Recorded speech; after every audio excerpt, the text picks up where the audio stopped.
Hola, mi nombre es Andrea Wolf, del Brigham and Women's Hospital. A continuación demostraremos la técnica apropiada para la toracocentesis. Se revisarán indicaciones, contraindicaciones, equipo, preparación, técnica correcta y posibles complicaciones de este procedimiento.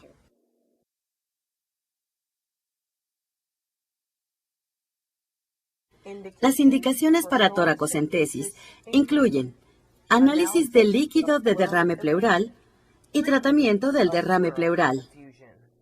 En casos donde podría necesitarse el drenaje continuo o la pleurodesis, debe valorarse la realización de una toracostomía más que una toracocentesis.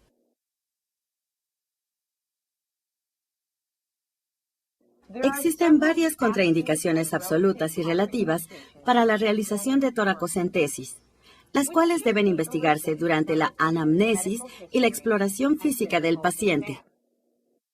El antecedente de diátesis hemorrágica. La anticoagulación, que es una contraindicación relativa y depende del grado de anticoagulación. La planificación de otras medidas terapéuticas en pacientes asintomáticos. Por ejemplo, la planificación de una diálisis en un individuo con insuficiencia cardíaca congestiva y derrame pleural bilateral. Antecedente de pleurodesis o cirugía torácica extensa en el lado donde se realizará el procedimiento. Antecedente de neumonectomía o afectación grave de la función en el hemitórax contralateral. Antecedente de pleurodesis o cirugía extensa en el hemitórax ipsolateral, que es más bien una contraindicación relativa y puede realizarla con seguridad un cirujano en ciertas circunstancias. Por último, en casos donde haya afectación del pulmón contralateral por neumonectomía previa u otra anomalía mecánica o anatómica. La toracocentesis debe ser realizada por un médico experto debido a la posibilidad de consecuencias negativas, como neumotórax en el lado funcional, lo cual puede empeorar la complicación.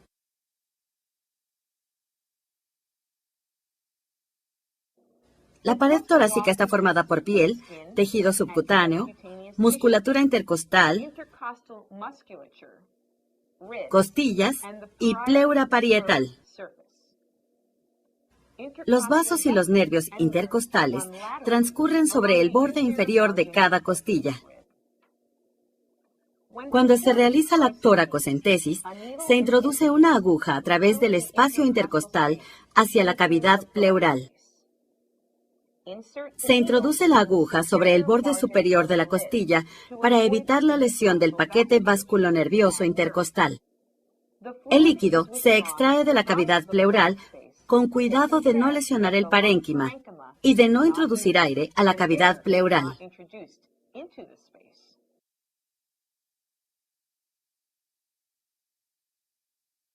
A continuación se revisarán los pasos específicos necesarios para la toracocentesis.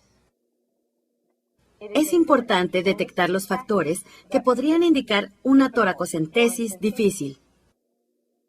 Estos factores incluyen el uso de respiradores con presión positiva, respiración mecánica, BiPAP o CPAP, en la cual se incrementa el riesgo de neumotórax, atención, si se perfora el parénquima pulmonar.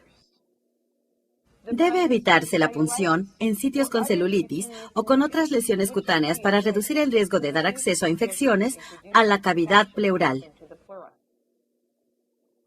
La presencia de derrames pleurales tabicados o de derrames pleurales en pacientes con cirugías previas en el hemitórax ipsolateral o contralateral, como se comentó antes.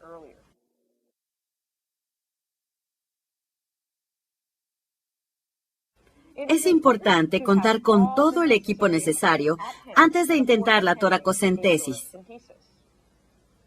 El equipo básico necesario incluye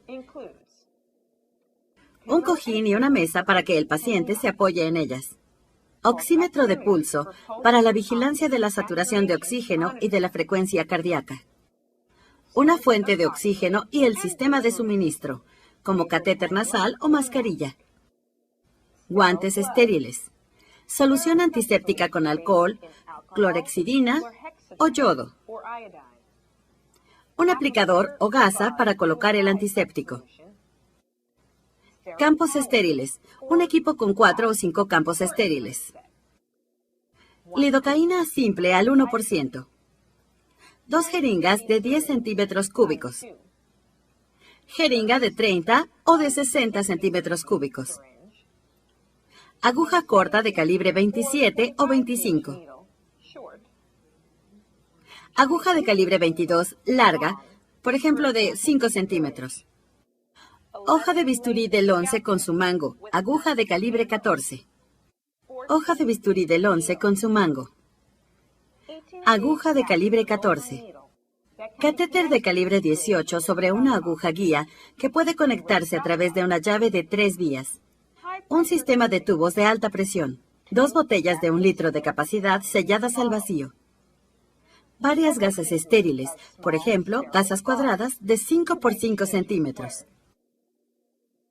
Apósito oclusivo. Tubos para prueba de laboratorio, que incluyen tinción de Gram y cultivo, estudio citológico, estudio bioquímico y recuentos celulares.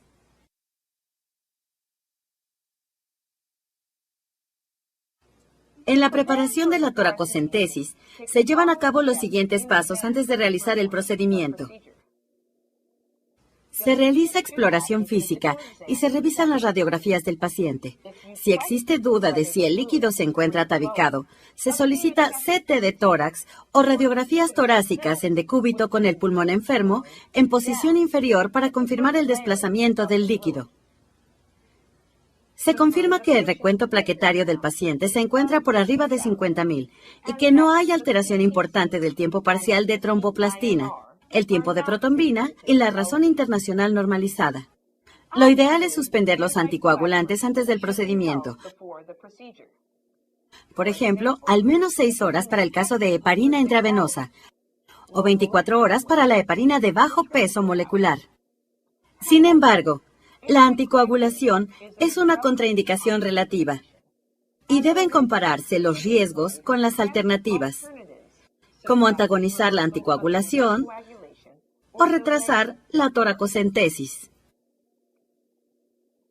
Antes de la toracocentesis, se obtiene el consentimiento informado del paciente para realizar el procedimiento. Se pide al paciente que firme el consentimiento informado.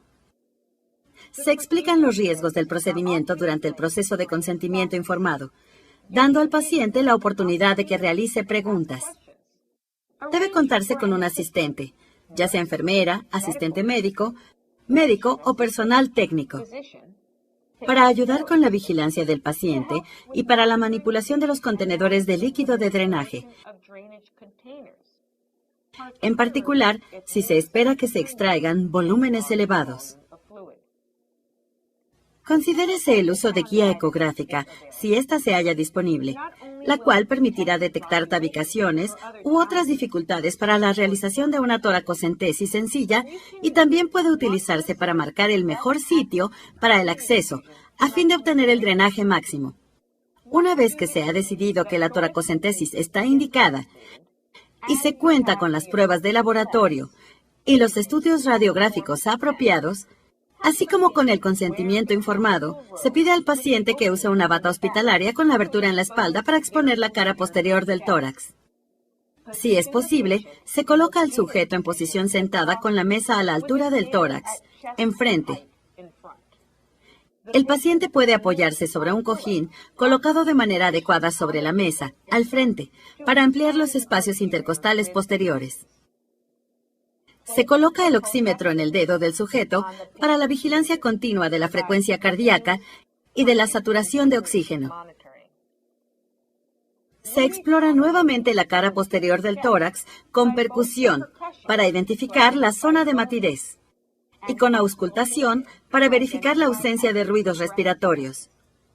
Con esto, se identifica el nivel al cual se encuentra el derrame pleural.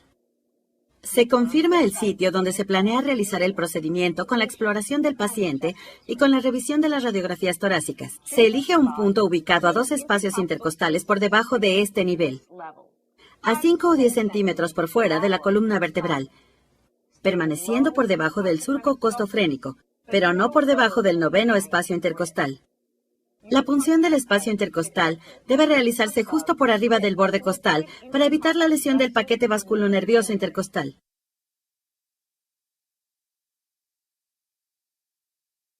Se prepara el campo estéril mediante la colocación de guantes con técnica estéril. Se utiliza la solución antiséptica para limpiar el sitio donde se desea realizar el procedimiento, así como toda la piel circundante, incluidos al menos todo el hemitórax ipsilateral y parte de la columna vertebral, la cual se utilizará como referencia anatómica. Se colocan los campos estériles con el orificio alrededor del sitio donde se ha planificado la punción. Es útil mantener a la vista las referencias anatómicas, por ejemplo, la columna vertebral. Se colocan 3 a 8 centímetros cúbicos de lidocaína simple al 1% en una jeringa de 10 mililitros. Se utilizan 1 a 1.5 centímetros cúbicos de lidocaína para anestesiar la epidermis y la dermis, con la creación de un abón mediante una jeringa de calibre 25 o 27. Mientras se espera que el anestésico tenga efecto, se conecta el catéter de calibre 18 a una llave de 3 vías y la llave de 3 vías a una jeringa de 10 centímetros cúbicos. También se conecta un extremo del sistema de tubos a una aguja de calibre 14 para conectarla con el contenedor al vacío. Algunos sistemas de tubos tienen una llave de paso unida, a través de la cual puede controlarse el flujo del líquido. Si este es el caso, se desliza la llave de paso, alejándola de la aguja de calibre 14, de forma que pueda conservarse la esterilidad y pueda controlarse el flujo. Se hace una pequeña incisión cutánea de 1 milímetro de longitud con la hoja de bisturí del 11 en la región anestesiada. Se toma la aguja de calibre 22 de 5 centímetros de longitud conectada a la jeringa con la lidocaína restante. Se anestesia la pleura para comodidad del paciente y este paso puede ayudar a guiar la colocación del catéter. Se aplica presión negativa sobre el émbolo mientras se penetra la piel en un sitio ubicado inmediatamente por arriba del borde costal. Se continúa aplicando presión negativa conforme se hace avanzar el catéter. Tan pronto como se obtiene flujo de líquido hacia el interior del catéter, se ha penetrado en la cavidad pleural. Se interrumpe al avance del catéter y se continúa aspirando hasta que se detiene el flujo. En este momento se encuentra en el interior de la cavidad pleural y se deben aplicar 2 a 3 centímetros cúbicos de lidocaína al 1% directamente en la cavidad pleural. Se puede repetir la maniobra para asegurar una adecuada anestesia local. Se cambia al catéter de calibre 18 y se conecta con una jeringa de 10 centímetros cúbicos nueva. Se utiliza el mismo trayecto que se siguió al anestesiar la pleura y se hace avanzar el catéter con lentitud, al tiempo que se aplica presión negativa a la jeringa. Una vez que se obtiene flujo libre de líquido, se cambia la jeringa de 10 centímetros cúbicos por una de 30 o 60 centímetros cúbicos. Se obtienen 30 a 60 centímetros cúbicos de líquido que se utilizará para análisis. Las muestras obtenidas se envían al laboratorio. A continuación, se hace avanzar la aguja 1 milímetro más, antes de empujar el catéter hacia la cavidad pleural. Se retira la aguja conforme se avanza el catéter. Se coloca este en una posición de clive en el surco costofrénico posterior para obtener el drenaje máximo. No se permite que se doble el catéter sobre la costilla, porque esto podría causar obstrucción y evitar que el catéter drene el líquido de forma apropiada. Se entrega al asistente la aguja de calibre 14 que se encuentra en el otro extremo del sistema de tubos para que se conecte al contenedor sellado al vacío. Si se utiliza un sistema de tubos con llave de paso y ésta se ubicó de manera apropiada, aún se puede controlar el flujo a través del sistema de tubos, conservando la técnica estéril, incluso si se retiró la aguja en el extremo contrario. Se controla el flujo con la llave de 3 vías y la llave de paso. La llave de paso debe mantenerse al alcance de la mano en caso de que sea necesario interrumpir el flujo súbitamente. Se permite que drene líquido de la cavidad torácica del paciente. Para llevar al máximo el drenaje del líquido, se pide al sujeto que se incline en dirección posterior contra la mano del médico.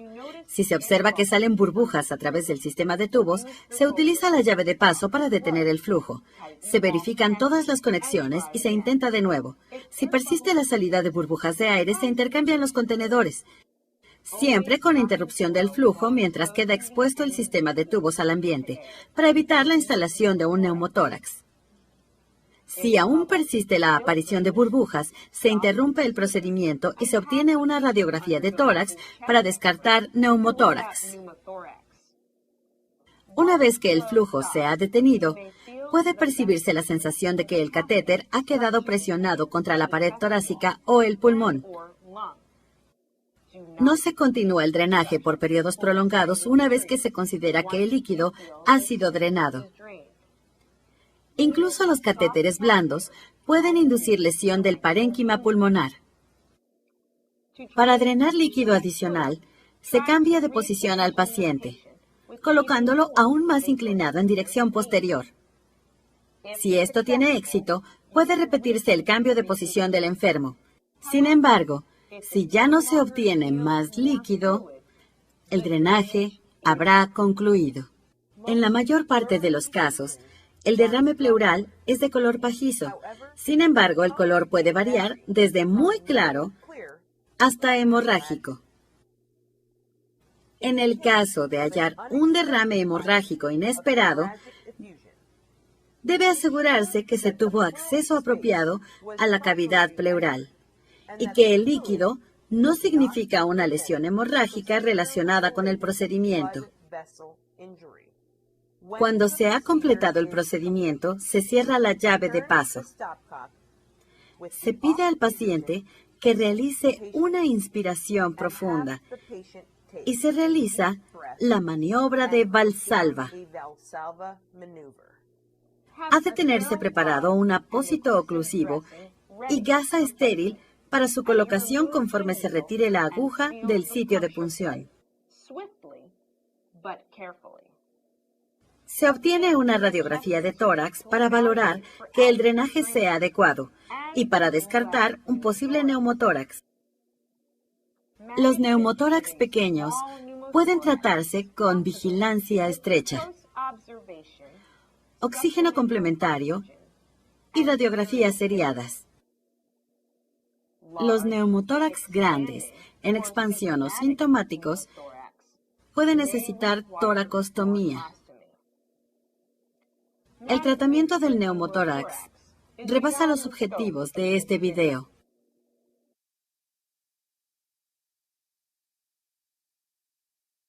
El médico y el paciente deben estar conscientes de los diversos riesgos relacionados con la toracocentesis. En primer lugar, puede ocurrir edema pulmonar por expansión cuando se drenan grandes volúmenes de líquido pleural. Para evitar esta complicación, por lo general, se recomienda evitar el drenaje de más de 1.500 mililitros de líquido en un procedimiento. En segundo lugar, se encuentra la hemorragia, incluido el hemotórax. En tercer lugar, está el neumotórax, lo cual incluye el neumotórax tardío. En el cuarto, está la infección, incluido el empiema. En el quinto, se encuentra la necesidad de repetir la toracocentesis por un drenaje inadecuado, una tabicación o falta de un diagnóstico definitivo. En el sexto, reacción a la lidocaína u otros anestésicos locales. En el séptimo, dolor, parestesias, tos y disnea. Y en el octavo, punción o lesión de vísceras intraabdominales, en particular de hígado o vaso.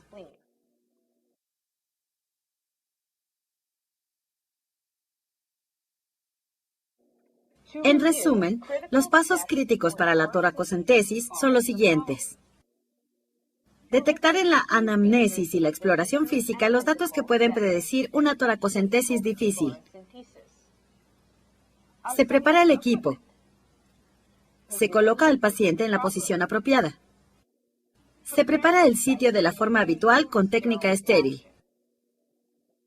Después de anestesiar los tejidos locales, se conecta la llave de 3 vías y la jeringa. Se penetra a la cavidad pleural y se aplica anestésico adicional. Se sigue el mismo trayecto con una aguja calibre 18, mientras se aspira con el émbolo de la jeringa. Una vez que se alcanza la cavidad pleural, se hace avanzar la aguja 1 milímetro más, antes de hacer avanzar el catéter hacia la cavidad pleural. Se cierra la llave de 3 vías y se utiliza una jeringa grande para obtener líquido para análisis. Se cierra la llave de 3 vías una vez más y se conecta el sistema de tubos para completar el drenaje de la cavidad pleural. Una vez que ha concluido el drenaje, se retira el catéter mientras el paciente realiza una inspiración profunda y se efectúa maniobra de Valsalva. Se cubre el sitio con un apósito oclusivo y se solicitan radiografías para asegurar que el sujeto no tiene neumotórax. Gracias por observar este video de procedimientos de Harrison.